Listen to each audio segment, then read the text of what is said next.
I'm Jasmine Moulton, and it's time for a reality check.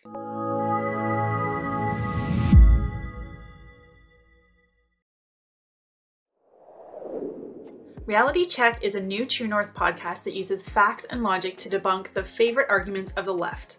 Here's how today's show will roll out. We'll play clips of the leftists making these arguments, then we'll equip you with the facts that you need to debunk these arguments when you hear them in common conversation.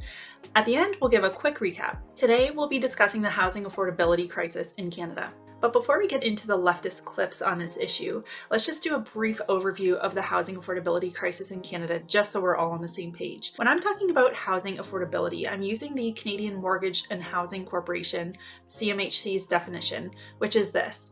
A house is considered affordable when it costs 30% or less than a household's pre-tax income. Those costs include your mortgage, your interest payments, and any sort of bills associated with a house. Now here's where we get into trouble. RBC Economics released a housing report in June, and its aggregate affordability measure for Canada surged to 54% in the first quarter of 2022, and they called that the worst level of affordability since the 1990s. The report also notes that, quote, the Bank of Canada's forceful interest rate hiking campaign will further inflate ownership costs in the near term, putting RBC's national affordability measure on a path to worst ever levels. The report found that Vancouver and Toronto are the worst housing markets for affordability in Canada. The report noted that housing affordability in Vancouver is now at 111% for a single detached home, meaning the median pre-tax income per household in Vancouver isn't even enough to cover the cost of housing. Perhaps even more alarming, the report found that a 1 percentage point rate increase in interest rates raises mortgage payments by more than $600 per month in Vancouver and $554 in Toronto.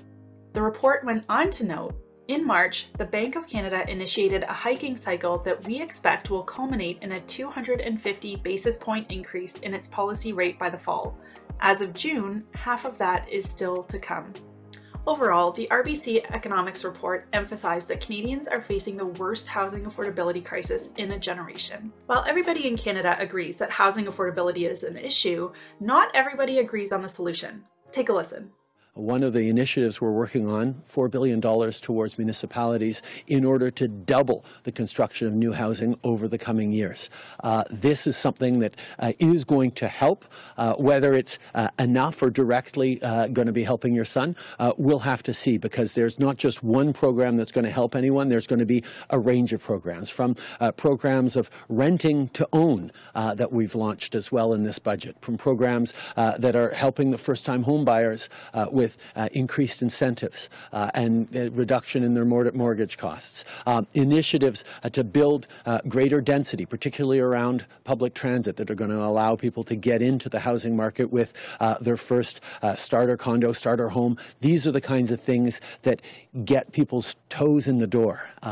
We know that young people need to be able to build the stable base with which they want to start a family, give their future kids the kinds of opportunities that their parents worked hard to give them. And that's what this budget and this focus of the government is on right now. But it's not going to be easy.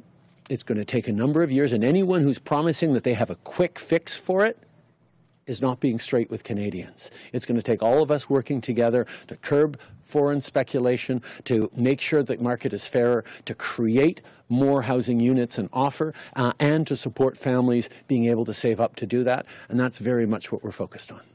For our audio-only listeners, that was Prime Minister Justin Trudeau. He was listing off his government's solutions to fix this housing affordability issue in Canada. Now, I heard a lot of big government approach, more spending, more taxes, more regulation, etc. But to give credit where credit's due, there were some elements like a tax-free saving account for first-time homebuyers that were not big government solutions. But overall, it's clear that the Liberal government's approach to fix this housing affordability crisis in Canada is more government. When it comes to Canada's housing affordability issue, leftists will always say that more government is the solution, more government regulation, more government spending or social programs, more taxes. But the reality is, too much government is the reason there's a housing affordability crisis in this country. As with any market, Canada's housing market relies on the basic economic principles of supply and demand. Supply has not kept up with the increases in demand, hence the upward price pressure on housing in Canada. But governments in Canada at all three levels, municipal, provincial, and federal, exacerbate this issue in three main ways. 1, they restrict the supply of housing. 2, they increase the demand for housing. And 3, they add taxes and fees that make housing more expensive. So let's start off with the first way that governments make housing in Canada more expensive, by restricting supply. Governments, specifically at the municipal and provincial level, could speed up the supply of new housing if they acted promptly and reasonably on zoning matters. Unfortunately, that's too often not the case.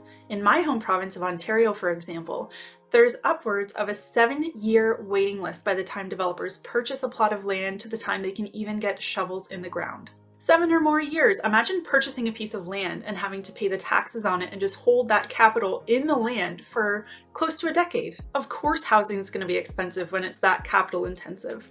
And during that time, the cost of labor and housing materials all goes up. It is simply unacceptable that municipal and provincial governments are so incompetent that it takes close to a decade to start building new homes in this province. Hundreds of thousands of new homes are being held up because of this across the province. And Ontario's former Liberal Premier, Kathleen Wynne, does not deserve credit on this front because she and her government actually dismantled the Ontario Municipal Board, which was in charge of speeding up the approvals process. Now, instead, many of these zoning and appeals processes go back to big city councils that are bureaucratic and not quick at all in their approvals process. Zoning and regulatory issues really do lie at the heart of this supply issue in the housing affordability crisis in Canada. Big city councils are debating every minor issue, and they're also subjected to various requests and demands from these NIMBY, or not in my backyard, special interest groups, and all of this compounds to delay and delay and delay new home builds. If you consider, for example, the city of Toronto, it's less than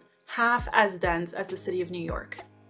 But if we switch from buying homes to looking at renting, governments also impose delays on the supply of new rental units as well. One main way that they deter investment into purpose-built rentals is by threatening policies such as rent control. Take a listen. That's why today I am so delighted to be standing here in Scarborough Agincourt with Sue and Manal and Mitzi to announce that an Ontario Liberal government would reinstate rent control all across this province on every property, on every building.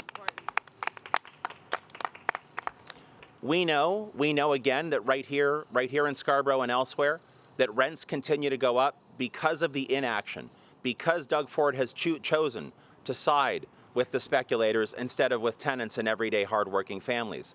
In addition to bringing back real rent control across the board, Ontario Liberals will also make sure that more resources are provided to help deal with enforcement for bad actors in this industry. We'll bring forward more resources to clear the backlog in terms of landlord and tenant relations and the back and forth that occurs there.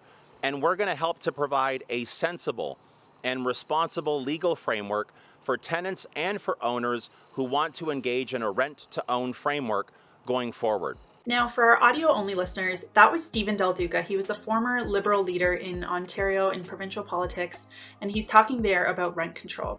Economist Assar Lindbeck described rent control as the most efficient technique presently known to destroy a city, except for bombing. And Lindbeck could not be more accurate. It's a well-known fact that rent control discourages investment into purpose-built rentals. The reason for this is obvious. If you were an investor looking to get a return on your investment, why would you ever park your money where the government's going to regulate the amount of profit that you can make, and in some cases limit it altogether? The issue of rent control really does deserve its own dedicated podcast because it's something that the left returns to. They go back and back after every election. It seems to come into fashion, but it really is a terrible idea that has been proven to be ineffective time and time again. This kind of harmful rhetoric from our political leaders such as Stephen Del Duca can have a lasting impact, sending shockwaves through the investment industry. So instead of scaring investors away from the prospect of purpose-built rentals, governments could do a lot to instead incentivize them. For example, if they reduce development charges and taxes on purpose-built rentals, I'm sure that would catch a lot of investors' attention. And as we've already mentioned, increasing supply tends to have a downward price pressure on rental unit costs. As RBC Economics noted, when rental vacancy rates go below 3% in a city, that's when the cost of rent starts to go up.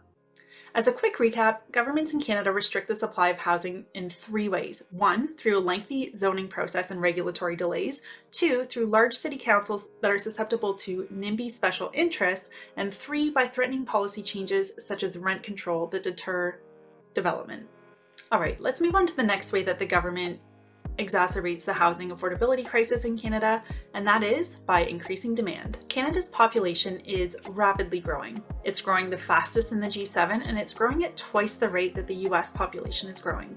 According to data from the Smart Prosperity Institute, since 2016, after Trudeau came to power and started boosting immigration, the province of Ontario has seen 414,000 new households formed, but built only 349,000 new homes for them. Now, it doesn't take a rocket scientist to figure out that if you're increasing the number of people who need a home, the demand for homes goes up, but you're not increasing the supply at the same rate. Clearly, demand has outstripped supply, and you're going to have upward price pressure. But to be clear for all those listening to the show, this is not an argument against immigration, but it is an argument against irresponsible government policies that ignore the supply side of the housing issue and exacerbate it by increasing the demand. Now, let's get to the third way that governments at all levels across the country increase the cost of housing, therefore exacerbating the affordability crisis, and that is through taxes and fees. Now, every single politician in Canada at every single level of government talks about the housing affordability crisis. They talk about how terrible it is, how sad it is that children, the next generation, can't afford to buy homes, especially in the neighborhoods where they grew up. But at the same time, these same politicians are charging outrageous fees and taxes on homes in their communities. For example, the Building Industry and Land Association found that some development charges in the GTA, the Greater Toronto Area, had increased by up to 878% since 2004. That adds a cost of $164,000 per condo unit in Toronto. If municipal politicians were actually concerned about housing affordability in their jurisdictions, they'd have a lot of tools at their disposal. They could reduce development charges, they could reduce property taxes. But you don't see that happening anywhere, and there's good reason for that. The housing industry really is politicians' own personal ATM. And these taxes and fees are no small sum. Consider property taxes in the biggest city in the province that I live in, for example, Toronto. The average selling price for a single detached home in Toronto right now is around $1.6 million. If you look at the property tax rate in Toronto on that average single detached home price, you'd be paying over $10,000 a year in property taxes. That's a lot of money. And Toronto is the only city in Ontario that charges double land transfer tax. So if you move anywhere else in Ontario, you'd pay land transfer tax once to the province. But Toronto, arbitrarily, has doubled that amount. So for example, if we consider this $1.6 million single detached average home sale price in Toronto, the amount of land transfer tax that you'd pay adds up quick. You'd pay about $28,500 to the province, you'd pay about $28,500 to the city, and quickly that adds up to $57,000. It should be clear to everybody listening that by now, governments are a lot more concerned about their own revenues than they are about housing affordability. But politicians love to distract from this fact by scapegoating foreign buyers. So let's take an honest look at this claim that foreign buyers are the culprits behind the Canadian housing affordability crisis. Consider this. Ontario's non-resident speculation tax collected a meager 156 payments in Toronto in the first quarter of 2019, while the city expects to grow by 41,000 people per year. So it becomes evident quite quickly that, at best, foreign buyers are a drop in the bucket. They are not a significant driver of prices in the Canadian housing market. If they were, the two hottest housing markets in the country, both Vancouver and Toronto, would have cooled after both places respectively introduced their own foreign buyers tax. What happened instead was that both markets kind of paused, figured out what sort of impact that would have, and then they carried on as per usual. These taxes have not had an impact because foreign buyers are not truly the main cause or the main culprit or even a significant one behind the cost of housing in Canada. The Canadian government doesn't even track the total number of foreign buyers, so it's odd to hear all of these federal politicians across the political spectrum scapegoating foreign buyers as the problem behind the Canadian housing market affordability crisis because they don't even know how many there are. Nobody does. We're not tracking it. But let's just pretend for a moment that there are even a handful of these foreign buyers in the Vancouver and Toronto markets. As we saw in Toronto, the amount of property tax that you would pay on the average single detached home is over $10,000 a year. So if it is the case that there's a foreign buyer who has purchased a unit or a home, left it vacant, they're still paying property taxes on that property, but they're not consuming any of the services. So if anything, they're contributing $10,000 in taxes without draining the system. My point is that this foreign buyer issue is marginal at best, very much overblown by politicians who are looking to cover their own tracks and culpability in the housing affordability crisis. Ultimately, it wouldn't matter if foreign buyers were buying these units if there wasn't a shortage of supply. And as we've already pointed out, it's the government's fault that there's suffocating supply in this country. Next up, let's talk affordable housing. Leftist politicians are obsessed with affordable housing as a solution to Canada's unaffordable housing market. Take a listen. It hasn't been treated like the crisis it is. So what we're proposing is some concrete steps. Let's massively invest in housing as a way to create jobs locally in communities and as a way to ensure people have a place to call home. We want to see people have a place they can buy. We want to make sure that there's affordable rental. And so what we're proposing is investing massively to create 500,000 new homes, investing in cooperatives, in not-for-profits, building apartments, building townhouses, building houses. We want to build massively as a way to recover out of this pandemic and a way to build forward for the future. For our audio-only listeners, that was federal NDP leader Jagmeet Singh talking about affordable housing in Canada. But he's not the only one who thinks that this is a solution to the housing affordability crisis. Under Prime Minister Justin Trudeau, the Liberal plan also includes spending, and I quote, $2.7 billion over 4 years to build and preserve more affordable housing. But the problem is, the government doesn't have money to pay for this. Either we're going to have to increase current taxes, or we're going to have to add this onto the national credit card and ask taxpayers to pick up the tab plus interest down the line. Obviously, either of these scenarios would exacerbate affordability in Canada. And just as a reminder, adding a tab to our future credit card bill really is not a good idea because Justin Trudeau has been doing that since the moment he got into office. He's already doubled the debt. The country's national debt has already surpassed $1 trillion, and he adds over $144 million to the debt every single day. So remember at the beginning of the podcast when we read that clip from RBC Economics that said inflation is spurring a rate hike that should worry everybody? Yeah, Justin Trudeau's spending has a lot to do with that. What causes inflation? Government spending. In a nutshell, inflation went through the roof following COVID because during COVID, Prime Minister Justin Trudeau's government spent well beyond its means, historic levels of spending. Long story short, the Bank of Canada facilitated that spending spree by printing money. When there's more money in circulation without the economic growth to justify it, that's when inflation occurs. Now, the main way that the Bank of Canada can curb inflation is through raising interest rates. And while this tool may be good at curbing inflation, it has other downsides as well. Obviously, it will add fuel to the fire of the affordability crisis in Canada's housing market. And as you'll recall from the beginning of the show, RBC Economics stated that a 1 percentage point rate increase raises mortgage payments by more than $600 per month in Vancouver and $554 per month in Toronto. So while the federal government loves to say that they really are invested in this housing affordability crisis and they really care, clearly you have them to thank for your increased mortgage interest payment every month. So let's do a quick recap. Leftists love to say that more government spending and more government programs are required in order to combat the increasing affordability crisis in Canada's housing market. This is obviously false, and here's how you counter that argument. Number one, identify that government at all levels in Canada, municipal, provincial, and federal, government is the reason that housing is unaffordable in this country. And number two, explain that government drives up the cost of housing in 3 ways. 1, by suffocating supply, 2, by exacerbating demand, and 3, by imposing hefty taxes and charges on new developments. So here's a reality check. Canadian politicians are trying to distract from their own role in the housing affordability crisis by scapegoating foreign buyers, for example, but they are the reason. The government at all levels in this country is the reason that there's a housing affordability crisis in Canada. The solution is more supply, not more spending, not more government, not more bureaucracy. We don't need more government. We need government to get out of the way. We need more homes. That's our show this week. Thank you for listening. If you liked what you heard, please subscribe to our YouTube channel, share the show with your friends. If you follow us on wherever you get your podcasts, please give us a 5-star review so others like you can find the show. Thanks for listening. I'm Jasmine Moulton, and this is Reality Check.